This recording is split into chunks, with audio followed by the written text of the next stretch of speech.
9, 8, 7, 6, 5, 4, 3, 2, 1, 0.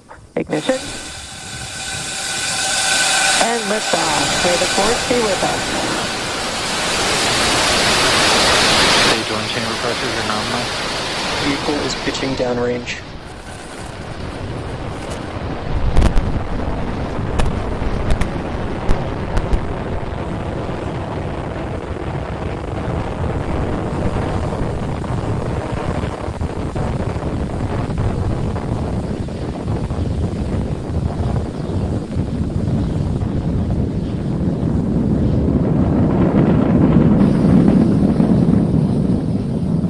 Plus 40 seconds into flight, Falcon 9 has successfully lifted off from our pad 39A at the Kennedy Space Center, carrying a stack of Starlink satellites into orbit. Coming up, we have just throttled down for the point of maximum dynamic pressure, or max Q. That's when we experience the highest structural loads on the vehicle. That's from the combination of how fast we're moving through the Earth's atmosphere. Falcon 9 is supersonic. Increasing our velocity as the density of the atmosphere continues to decrease.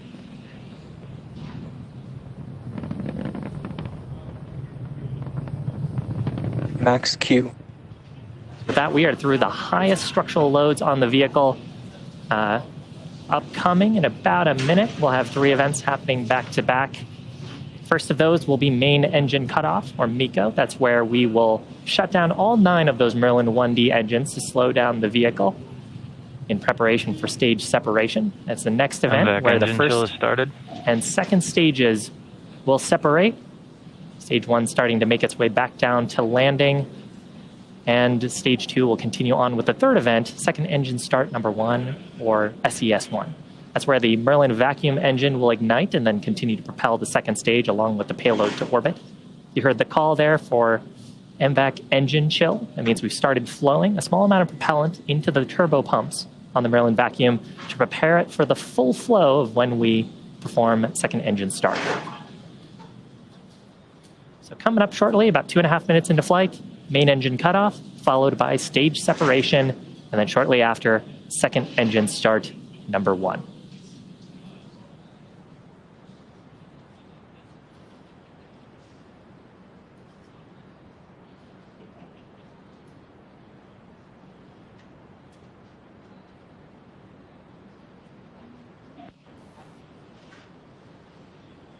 Stage separation confirmed.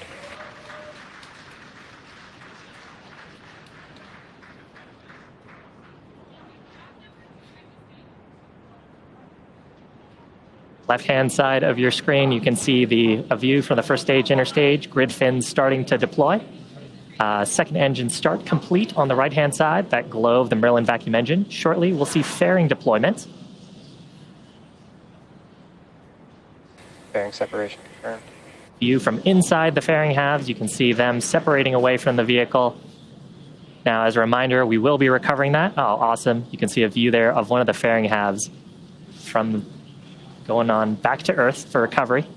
As a reminder, we will be attempting to recover both halves with a contracted vessel named Sheila Bordelon. Up. You can see the plume of the Merlin 1 engines getting pushed back from how fast the stage is moving, rapidly decelerating.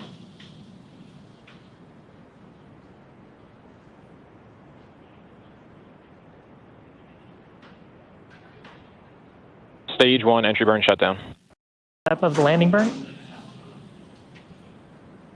You can see the drone ship on our screen.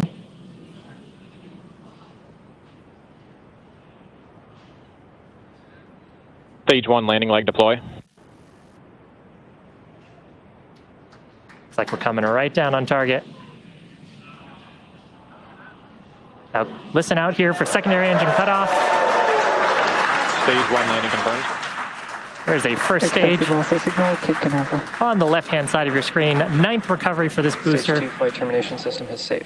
82nd successful recovery of an orbital class rocket, and SECO called out at the same time, meaning the second stage engine has all 1 p.m. Eastern time successfully recovered our first stage booster, and our second stage, which you can see on your screen now, had 2 successful ignitions and shutdowns of its Merlin vacuum engine. Coming up shortly, we'll see payload deployment of the Starlink satellites.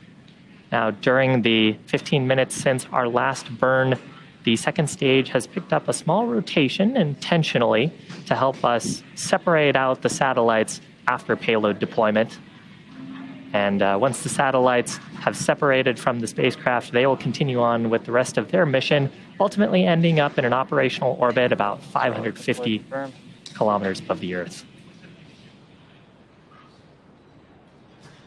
Fantastic shot of the payload separating away with the horizon of planet Earth. So shortly from here, the Starlink satellites will deploy their solar arrays, and then over the next few days and weeks, they'll use their onboard ion thrusters to make their way into an operational orbit. And that's going to bring our webcast coverage to a close. We want to give a big thanks to the Range and the Federal Aviation Administration for supporting today's mission. Now, if you're interested in